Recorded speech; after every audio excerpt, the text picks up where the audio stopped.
What is up, Southeast Michigan podcast? We've been off for about a week, and we're back at it right around March Madness time. Thank you for watching and/or listening. The Southeast Michigan podcast is free and available wherever you listen or watch. Um, and we're up on YouTube now, so go ahead, check there, subscribe, click the bell, all that cool goodness.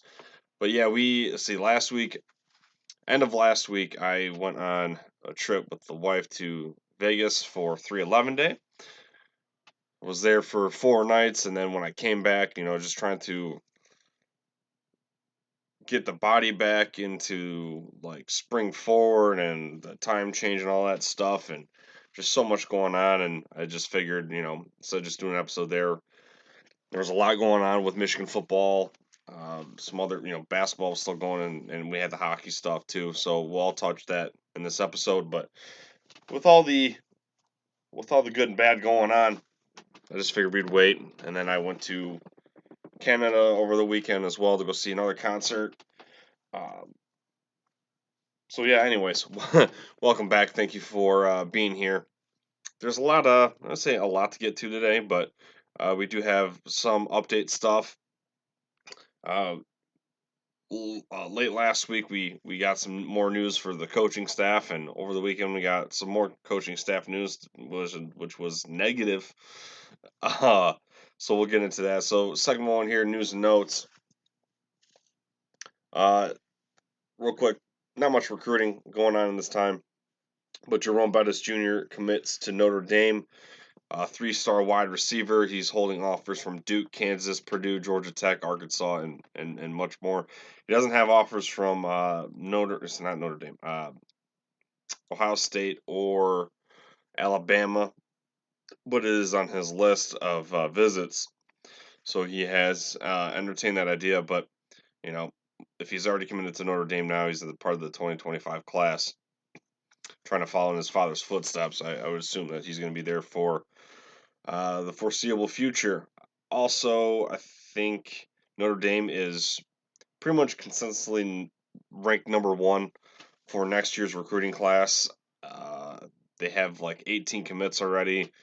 Usually they have like one or two state of Michigan guys, but in this class for 25, it looks like it's kind of a little all over the place. They're digging deep into Miami or in the Florida pipeline, but thought I mentioned that. I thought it was cool.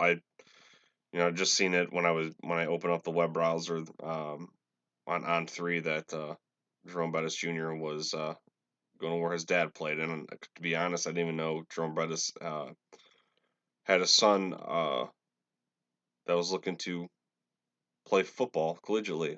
Next, the EA Sports game is ramping up. I know May we're supposed to get the trailer. I want to just give you a couple more notes that I found online about the release that you may or may not know. Again, if you don't follow Matt Brown on Twitter, highly suggest it. And on Instagram, follow Bring NCAA Back. I've been following that account for numerous years, and so that's kind of like a hub for submissions and some news as well. All right, so EA Sports game will not feature bowl stadiums that are not already NFL or campus sites, and that is via Matt Brown on Twitter. So um, generic stadiums are going to be used if the games are supposed to take place at like Fenway or Yankee Stadium or something exotic, right? So nothing like crazy or anything like that. But I mean, it would have been cool to play in like Fenway Park, but those weird Big Ten games like Northern or Northwestern versus Illinois, you know, with 20,000 people there. But anyways, not much, you know, nothing crazy there, like a game changer there. But cannot recall on this one. I think I mentioned it a few episodes ago, but I'll say it again here. The National Collegiate Football Awards Association declined to be in this new release. So in game, you will not be able to win the awards like you used to, like the Benerick or Bletnikoff or the Davy O'Brien, etc. But the Heisman Trophy is still supposed to be in this release, which this one kind of bothers me more than the stadiums because um, you always would. I mean, maybe they'll have like generic trophies similar, and then you can still get like recruiting points and stuff like that. But like when one of your players would win an award, that'd be good for you as a coach that you'd level up. So it is what it is. Can't have everything, I guess. I mean, this game, I have a feeling, is still going to be record breaking in numbers, and it's going to be pretty fun, regardless. Excuse me. Idaho is the only team in the NCAA 14 game that won't be in this new release, so you won't be able to play in that iconic dome stadium that looks like a basketball arena. Uh, if any of you guys are familiar, like I don't have a lot of local listeners to my region, right? But like the Toledo Rockets, that where they play basketball, Savage Hall. I mean, I don't know, but like I always felt like the Idaho football stadium looks just like Savage Hall, um, where the Toledo Rockets play basketball. um, I know, real quick, I know Idaho isn't like the most popular team, but I know a lot of people who play the game would pick Idaho because they're so small, and then try to build them up to a powerhouse. We also learned a few weeks ago that Arch Manning will not be in the game. He is opting out for just a goofy reason. Yeah, I don't even recall the line that he spoke, but it was something really silly, and it's like, okay, you do you, boo. All right, next, kind of got this Greg Scruggs thing going on. So right when you think Michigan football has got its crap figured out, they go ahead and have some more negative news. So, as first reported by Detroit News, Angelique Shingalis, Scruggs was arrested for operating a vehicle while intoxicated in Ann Arbor just before 3 a.m. on Saturday morning. As a result, his job is certainly in jeopardy, not even a month into it. The Michigan football program issued a statement by head coach Sharon Moore, and it appears that it is taking preliminary action. Per the statement, Scruggs is being suspended indefinitely pending an investigation into the incident. Greg made an unfortunate mistake and was arrested for operating a vehicle while intoxicated, Moore said. He made no excuses and has taken accountability for his actions. The football program and the athletic department have suspended Greg indefinitely while we review the details of the incident. And for the Wolverines here, the spring practice is set to begin on Monday, March 18th. So tomorrow, as of this recording today, it's Sunday, Selection Sunday, March 17th.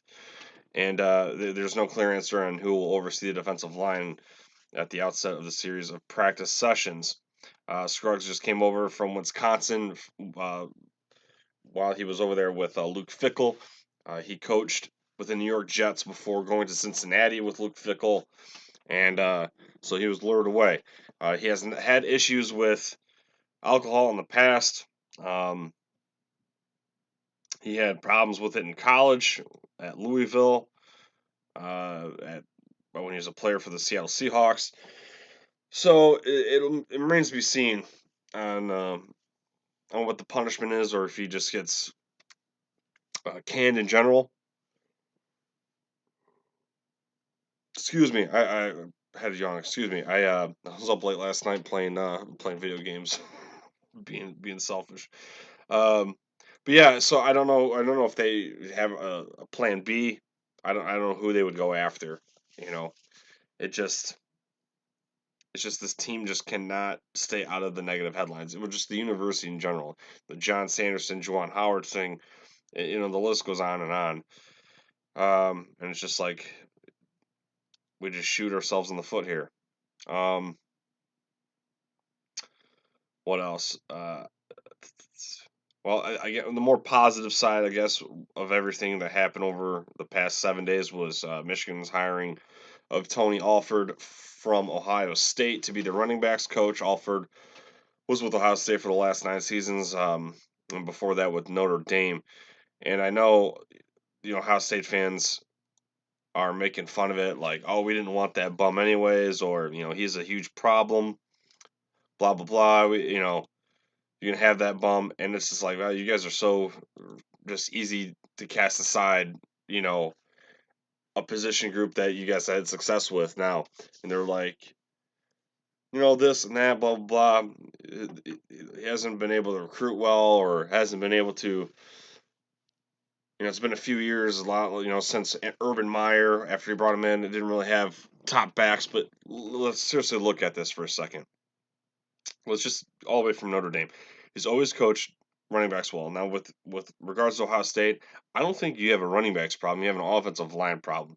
The last 3 years, Michigan's won this game solely on physicality and the line of scrimmage, right? Now, for that 2022 game, Ohio State had they put up better resistance against Michigan in the run game, but then Donovan Edwards popped off in the second half. Didn't matter. This past season, it was more just overall balanced. But with regards to Ohio State, your tackles have been more of a plaguing situation than your running backs. I mean, Travion Henderson is a dog in my opinion. He's supposed to go in the first round this year if he would have declared. That's why it's so huge that you have Quinton Judkins and him in the backfield this season, which hence why I think that you guys have the best the best running back room in the country. Now, having said that, um, he's just look at who he's coached, and while he's coached that, you guys have also kind of steered away from being spread option, balance to you're almost an air raid essentially. You got C.J. Stroud back there slinging the rock all over the place. Um, so yeah, your running backs aren't going to be able to eat as much. So just because they're not over 1,200 yards and 10 touchdowns doesn't mean they're not good.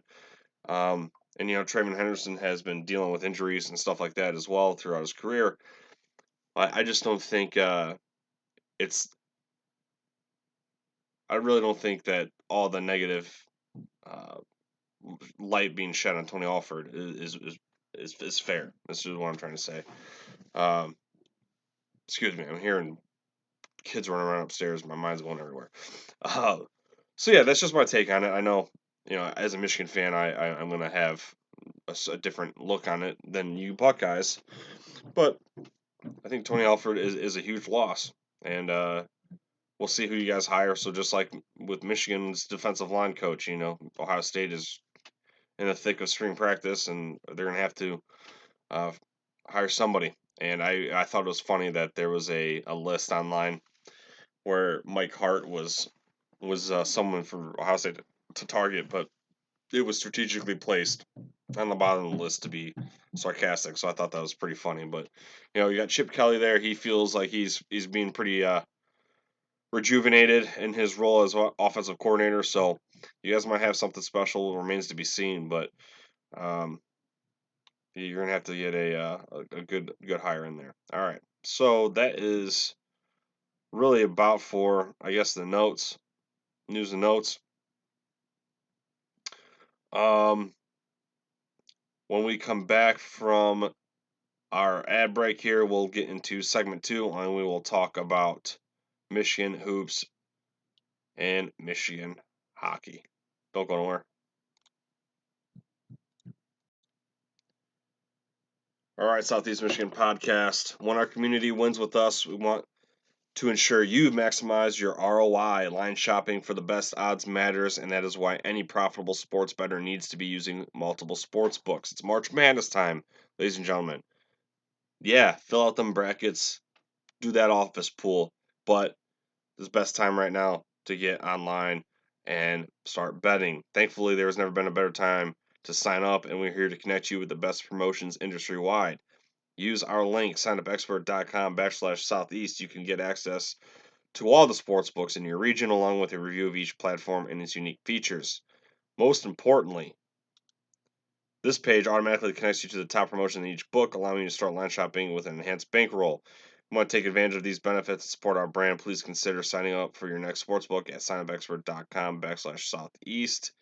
And like I said right here, if you are watching the screen right now, we are in the state of Michigan. It tells you right here all the preferred sports books in my list here.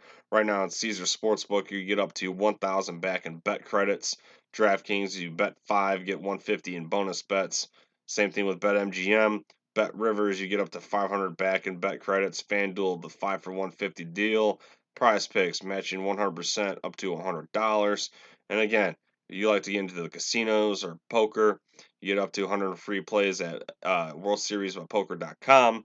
Stars Casino, you get 150 in bonus plays. Wheel of Fortune, 100% deposit match up to $2,500 plus a 25 bonus. And like I say right here, we get into the state of Ohio. I know some of you guys listen or watch in Ohio. Right here, Ohioans, you get Bet365. So Bet365, you get bet $5, get 150 or up to 2,000 back in bonus bets. Hell yeah. And you guys get the Underdog Fantasy app. All right. SignUpExpert.com/Southeast. All right, back for segment 2 here. I'm going to do 2 segments on this episode. Michigan hoops. So, in just disgusting fashion, they end the season on a 1, 2, 3, 4, 5, 6, 7, 8, 9 game losing streak. After that Wisconsin dub at home, 72-68, they just kind of fell flat on their face. Olivier got hurt, and it's not. I mean, I guess it would be a little easier to swallow if there was effort out there, but there was absolutely no effort. We talked about it multiple times. There's no rotation. There is just no communication out there. Whether I mean, sometimes you think they're playing 1-3-1 zone, 2-3 zone, just letting guys drive right to the basket. They're letting the Jeremy Lin look-alike with the headband from Nebraska just tear him up inside. It's absolutely horrendous. Um, Nebraska 20-point loss at Illinois. That was embarrassing, 97-68. Michigan State at home, they lose by 10. That game was, they put up a better fight in East Lansing than they did at that. And then at Northwestern, 76-62. Purdue, I mean, it was somewhat close for a minute there, 84-76. The problem is just they have no answer inside, and when you have Zach Edey, who can sneeze and draw a foul, it's just not bode well. Rutgers, 30-point loss. Ohio State, 84-61. Nebraska, 15-point loss. Penn State, I know they just 66-57. That's a low scoring game, but they were never close at all. Now, statistically on the season, you know, they would or they look decent at the point guard spot. Like Doug McDaniel, he's putting up 16.3 points per game, almost 4 rebounds, almost 5 assists, 1 steal, and he's shooting 77.5% at the stripe. That's not bad. I mean, that is decent. That is decent enough to, if you had a competitive team, a tournament team, point guard is your quarterback. It's your most important position in the tournament, especially. Like I feel like if we had a team from several years ago, if Doug McDaniel was the point guard, I would be okay with that. Terrence Williams, as much hate as I've given him and a lot of the fans have given him, I mean, he did step up and improved statistically personally this season. Now he's at 12 and a half points per game this year. Previous to that, last season he was only averaging 6 points a game. Year before that, 4.7. So he did improve that. His rebounds did drop a little bit from last, but he improved his 3-point percentage from 25 to almost 40. He is, he's playing more minutes. It's just not in the cards.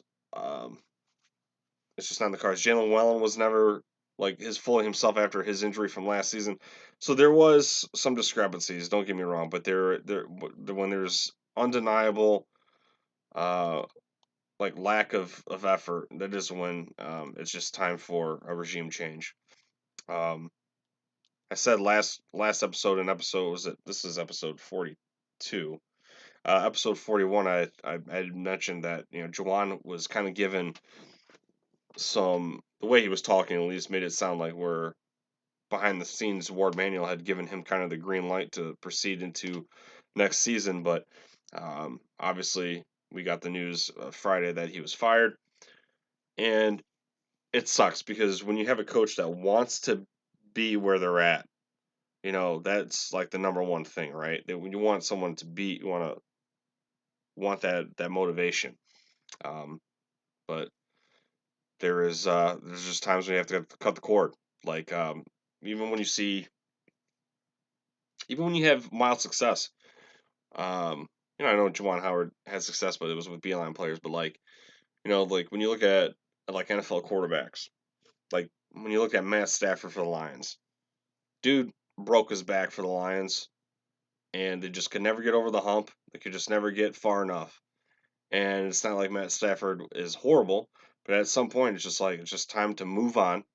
And me being a Raiders fan, like with Derek Carr, it's like like he's got like franchise records, right? But at some point, it's just not working. We're not getting to where we want to be. We're not elite and we're not bad, but it's just time to move on. So then he goes to New Orleans, right? And with Stafford, he goes on to the Rams and wins the Super Bowl. But what I'm trying to say is just like at some point, it's like we got to move on. Now I don't know who would be on Michigan's target list. I mentioned last episode as well. Jay Wright, the former coach for Villanova. Again, he came out and said that he's done coaching. That would be something where I would, if I was Ward Manuel or Michigan, I would still try to pursue him, try to poke the bear, and see if we can lure him, because I think that would be a good get. Now, guys like the Calipari's of the world, I would stay away from those, particularly because those are the guys that likes to play on the fence of NCAA violations. You know what I mean? Recruiting sanctions, and they push the boundaries a little too much. I feel like you need to get a guy that's just more of that of the fit type.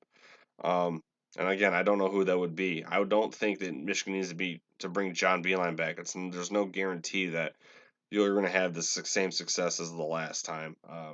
There's just like when you watch, a comedy movie and then they come out with the sequel. It's just never going to live up to the first time. Now, uh, who knows if John Beilein does come back? Maybe they go on another insane run and start getting into the Elite Eight and the Final Four consistently. Now, looking at it though, like John Beilein is, I think, 72 years old right now, so. Um, I mean, if he were a coach actively like right now, he probably would have, a handful of years left. But I think that you just need to take that into consideration and get some guy that is a little bit more younger and can resonate with the players. I'm not saying you have to go out and get a guy that's in his, mid 30s, but I just think, I don't know how old Jay Wright is, but someone in about that tier. Um, so that's it. March Madness is here. Selection Sunday is here. Illinois is playing Wisconsin for the Big Ten championship tournament championship today at 3:30 Eastern, which is in just over an hour as of this recording. And to me, like March Madness is always fun to watch, but it's even more special when Michigan's in it. And it really sucks that Michigan's not going to be in it because um, I don't know. I have just less interest. Like I have way more interest in Michigan's. I mean, obviously because Michigan's playing, but like Michigan's in the Big Ten championship in hockey, which we'll talk about in a second. Um, but anyways, March Madness is upon us. So again, like the ad read, get on, use the link, set up some sports books, and let's win some money. This year is going to be interesting though, because I feel like there's going to be the upsets are going to be at an all-time high, and they've been at an all-time high. It seems like in the regular season, um, like nobody's safe. Um, all right, let's see here. Let's move on to the Big Ten hockey. Wolverines Wolverines made it 3 Big Ten tournament wins in Minneapolis with a 2-1 victory last night over the Gophers. The past 2 seasons, Michigan won in Minnie's house 4-3 for the tourney title. So last season and the year before, Michigan goes into Minneapolis and wins 4-3 exactly both times. And last year it was freaking awesome because Adam Fantilli and everything like that, finishing out almost like his Hobie Baker run. And that was the night of my cousin's diaper party who went to Michigan. So my good friend Corey and I were up in Ann Arbor that night for the diaper party, watching at the bar, and so that was pretty cool. But Michigan held off Minnesota. It was a fairly physical game. The referees were all over the place for both sides. Luca Fantilli had a goal that got called back because of offsides. The puck, I mean, it was so close. The puck hit a Michigan skater right on the line, so they got waved off. And then Gavin Brindley scored a goal in the second period, and they were pretty much, was it second period or first period? But they were pretty much scoreless for a long time. Michigan was firing shots all over Justin Close, and that goaltender for Minnesota is very solid. Um, and I think with about 6 minutes to go, or maybe 5 minutes to go, Minnesota scores, makes it 2-1. They pull the goalie, and Michigan was able to hold them off. Now they take on Michigan State at Mount Ice Arena next Saturday. Michigan is 1-3 versus Spartans on the season. Spartans won their first program ever Big Ten regular season championship, and now they are looking to become outright champs in both um, tourney and regular. Um, so they are definitely having a phenomenal program turnaround here. Uh, they probably haven't been really this competitive since they've had Justin Applicator, and he's been retired from the NHL for quite some time. Michigan won the first matchup this season 7-1 in East Lansing, so you're like, oh, okay. This is how, it's going to go again. And then they followed that up with a 7-5 loss at home and a 1-5 loss at home again to follow that up last month last month at Duel in the D, 2-3, which that game was very close to going in overtime with Dylan Duke almost scoring. But so Michigan obviously had been on the wrong side of this rivalry this season, and so Michigan looking to right the ship there. So hopefully uh, they can go in a month and win that one. So like I said, the 7-1 victory that they had in the beginning of the year was in East Lansing, and then they lose 2 at home, and then they lose 1 in Detroit. So maybe winning in East Lansing is the recipe there. Because the thing is with Michigan State is they are very sound fundamentally, and they have is it not Trey Augustine? Their goaltender's last name is Augustine. I can't think if it's Trey or Augustine or not, but uh, very solid. So fundamentals, good defense, and what Michigan is very bad at is defense. And they're ranked in the 40s nationally. I don't know what it is now after the conclusion of last night's game, but they were like 48th during that game in penalty kill, which is like under 80%. It's like 78% to be exact. And if they're gonna want to win, they have to play clean. They gotta stay out of the box, and they replicate what they did last night. They'll be in good shape. They did a lot better job defensively, and they kept Barczewski out of trouble, because if Michigan is outnumbered on a breakaway or Barczewski is a one-on-one with somebody, it feels like it's almost a guaranteed sieve moment where it's just going to go in. Um, so yeah, those are your Wolverines right there. So um, thought it was a solid tournament, uh, conference tournament. Like there's only 7 teams in the Big Ten as of right now, but Ohio State almost pulled off the upset to get in, and Minnesota, or not Minnesota, Penn State almost upset Michigan State. I think Penn State had a goal get called back, and the Michigan State scored to essentially walk off the ice in dub formation. But yeah, there we have it. Real quick, for example, like Michigan's defense, in terms of like goals allowed, they allowed 111 on the season. Michigan State's 104. So you think, oh, that's pretty decently close. Like Wisconsin, they're second. They finished second in the final standings. They were 26 and 11. They only allowed 78 goals all season. And then teams like Penn State and Ohio State were 130 and 124. So yeah.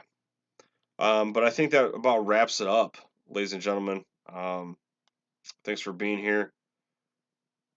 I have more events to do tonight. I got to go to Monster Jam with the kids and fam. So if you're listening to this, whatever, it's probably going to be on Monday. But thank you again. Like, share, subscribe. Subscribe on YouTube. Click the bell and rate us 5 stars if you can. Or rate me 5 stars if you can. And if you're not on Facebook, check that out or whatever for more discourse. I just dropped my uh, top 20 most exciting college football players of all time list on Facebook. We did an episode about it last week or last time, and it was kind of in response to Big Blue Bias's version of it. It just seemingly whatever list he puts out, and I'm not like crapping on the guy, but it seems like every list he always has to have a current Colorado Buffalo player on there, whether it's Sanders, Hunter, or the other Sanders. So I did mine and I gave 3 honorable mentions, and we're gonna do more lists like that. We're gonna do some more rankings during this off season. One in particular will be the head coaches in the Big Ten and the Big Ten coaching staffs as a whole. Would do it now, but I don't know who's gonna get fired or who's staying, who's going yet. So we'll have to wait on that a little bit longer. But it's exciting time. I know it's not the time for football yet, but we have spring practice starting up this week. So, all right, guys, I'm going to jet out of here. I'll talk to you guys next time. Deuces.